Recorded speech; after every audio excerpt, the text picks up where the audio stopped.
Meus prezados irmãos, a paz do Senhor Jesus, mais uma vez estamos nesta programação e o tema da nossa mensagem de hoje tem como título Verdade. Um título bem simples, mas de grande abrangência para a nossa vida cristã. O versículo que vamos ler aqui diz o seguinte: falai a verdade, cada um com o seu próximo. Assim exortou ao povo de Éfeso o nobre apóstolo Paulo. Faz isto mais de 19 séculos, no entanto, a sua exortação é tão necessária hoje como foi naquele tempo. Pesarosos, reconhecemos que o uso da verdade é em nosso meio uma virtude quase alienígena, ou seja, quase inexistente. Pratica-se mais a mentira do que a verdade. No entanto, a virtude fundamental da ética cristã é a verdade. Precisamos entender essa colocação aqui, desse trecho que lemos para fundamentar este versículo, né? Então, e podemos ver que, no entanto, a virtude fundamental da ética cristã, sendo a verdade, todas as outras são suas resultantes. Há aqueles que aceitam este fato, que a verdade é fundamental, no entanto, permitem exceções. Às vezes, em algum momento da vida, as pessoas acham que podem abrir, exceções para contar uma mentira. O apóstolo do amor, o apóstolo João, ele traz uma palavra muito importante para nós refletirmos, para a nossa reflexão. Ele diz o seguinte, na sua primeira carta de João, no capítulo 12, versículo 4. Ele diz: aquele que diz, eu o conheço, ele está falando de Jesus, aquele que diz, eu o conheço, e não guarda os seus mandamentos, é mentiroso. Então veja a ênfase que o apóstolo João, que o evangelista João, ele traz para nós aqui. Ele diz que todo aquele que diz, eu o conheço, e não guarda os seus mandamentos, é mentiroso. Nenhuma mentira é jamais justificável. O homem em nenhuma hipótese deve mentir. Ao mentiroso foge-lhe o valor moral. Dele não se pode depender. É preferível a morte a manchar o caráter com a mentira, a falsidade, a calúnia. Eis a palavra do Divino Mestre dialogando com os judeus. Vós sois do diabo, que é vosso pai, e quereis satisfazer-lhes aos desejos. Ele foi homicida desde o princípio e jamais se firmou na verdade, porque nele não há verdade.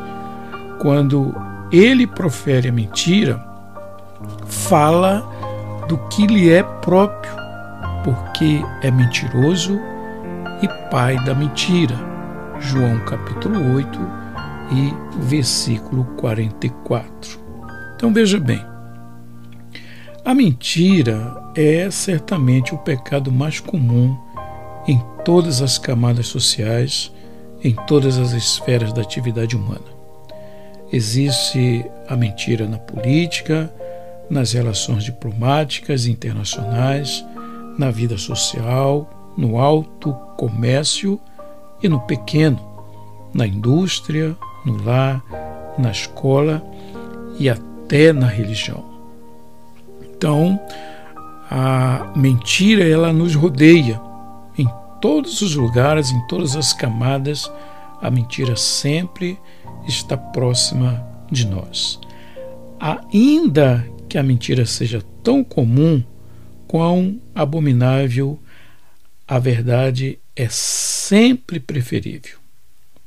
Dizia Píndaro, filósofo grego: não mancharei o meu discurso com a mentira.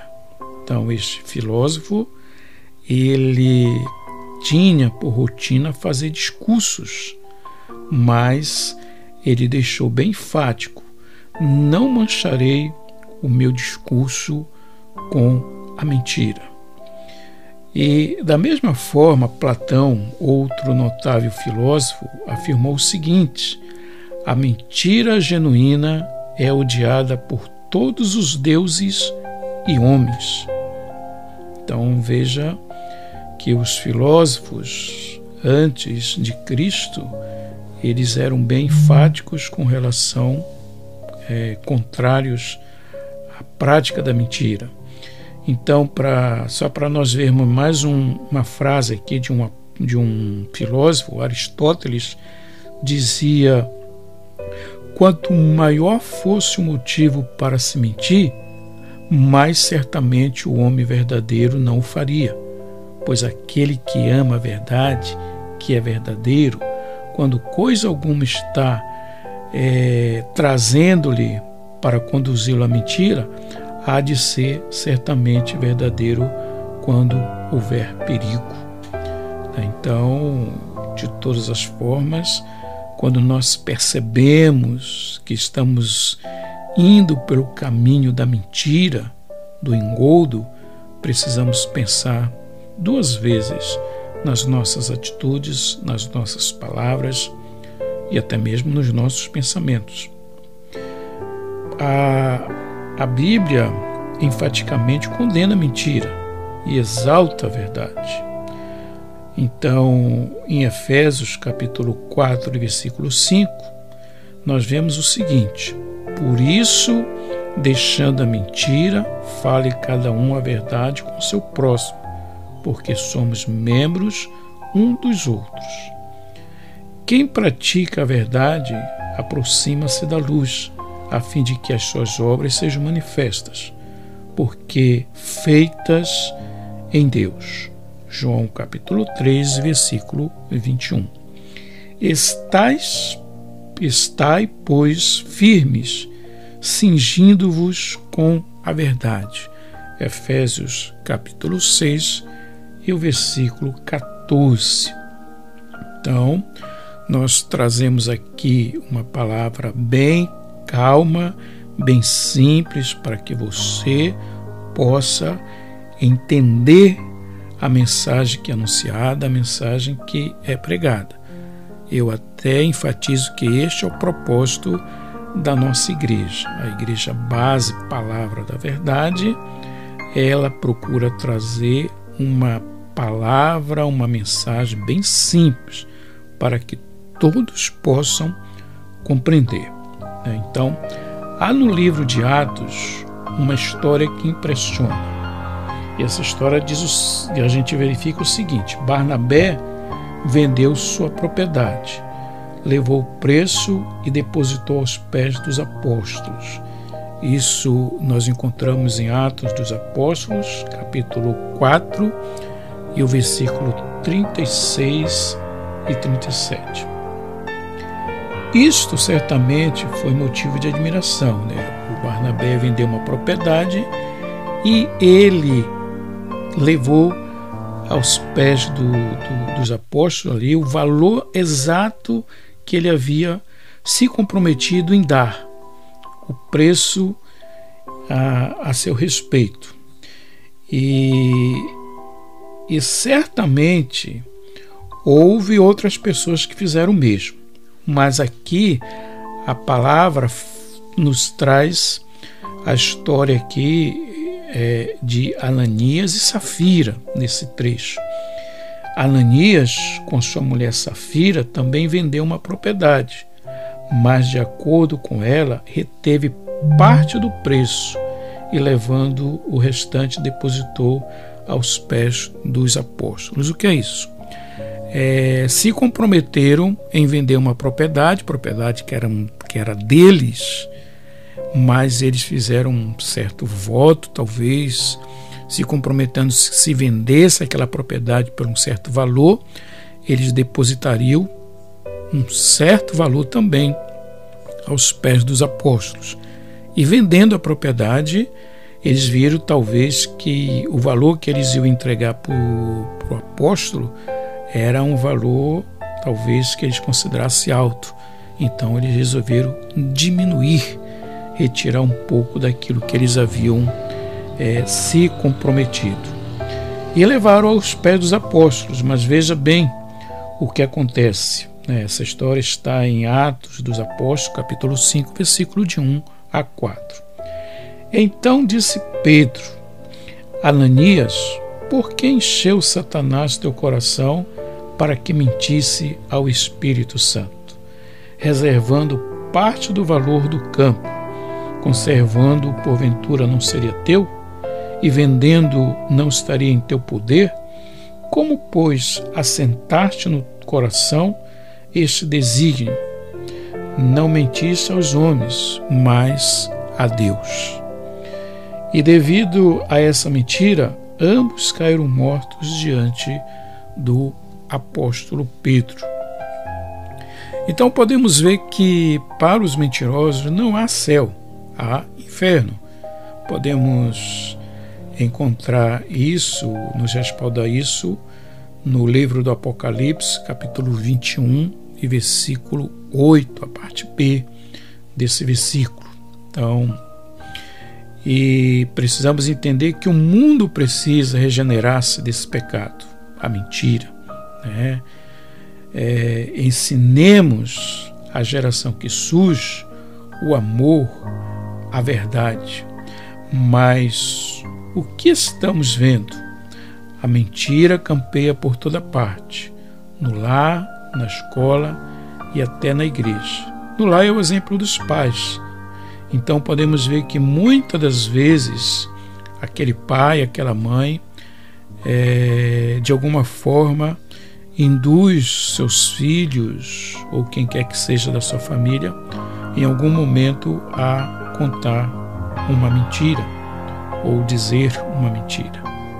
Mas que nós possamos sair deste caminho da mentira e ir para a verdade. Então, no lar nós temos vários exemplos de mentiras contadas nos lares, na escola, no colégio, na universidade, é a chamada cola, né? A fraude nas provas, nas matérias que muitas vezes temos que tomar cuidado para que nós não venhamos a incorrer nesse erro que parece tão simples, mas não deixa de ser uma mentira. E até na igreja nós podemos ver que existe a prática da mentira. Sim, na igreja, quando a igreja mente, quando apresenta outro meio de salvação que não seja o Senhor Jesus.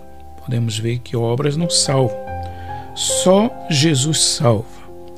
Disse o próprio Jesus: eu vim para salvar o mundo. João capítulo 12 e o versículo 47. O apóstolo Pedro disse às autoridades na cidade de Jerusalém: em nenhum outro há salvação. Então veja bem, o que Pedro falou diante de várias autoridades em Jerusalém: em nenhum outro há salvação.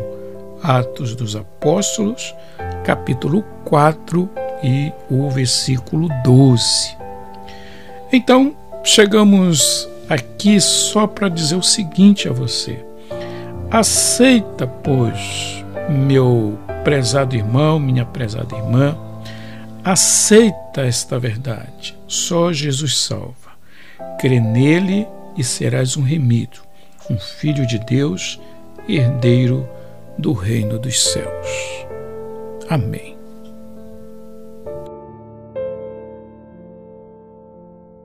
Amém, meus queridos. Esta foi a nossa mensagem desta oportunidade e, portanto, agradecemos a cada um de vocês que chegou até aqui. Esperamos que a nossa meditação de hoje tenha sido importante para você, que a palavra ministrada possa ter falado ao seu coração. Só pedimos a cada um de vocês que compartilhe o nosso canal, deixe o seu gostei e se inscreva neste canal, como também façam os seus comentários. Tudo isso é muito importante para que possamos continuar com este trabalho. Até uma próxima oportunidade, se Deus quiser, fiquem na paz do Senhor Jesus.